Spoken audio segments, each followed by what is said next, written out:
Sabi mo kay Jaren tsaka kay Jazz, mahal na mahal ko sila. Sabi mo kay Vince, huwag masyadong pairalin yung emosyon. Sabi mo kay keep dreaming, okay? Good luck. Colette, makakabalik ka na sa loob ng bahay.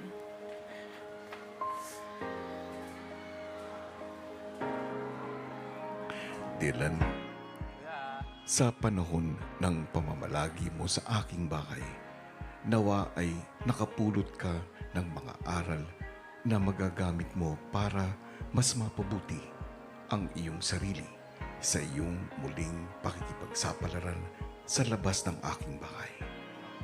Panoorin mo itong bunting babaon ko para sa iyo.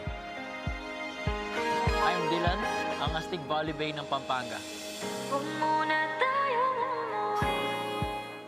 Sa pagpasok mo sa aking bahay, panibagong laro ng buhay ang iyong tinahak.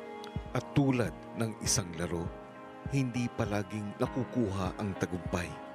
I feel like my life, ito yung totga ko. Pero sa pagkabigo, doon ka natuto. Kaya huwag kang matakot harapin ito. Dahil ito ang humuhugis ng iyong halaga at bumubuo ng iyong pagkatao.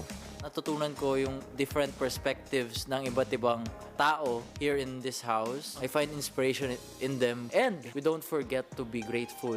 I've always dreamt of being in here, Kuya.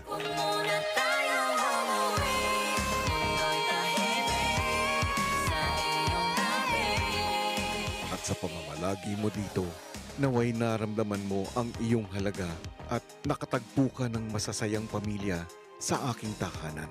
Keep on trusting the process, Dylan.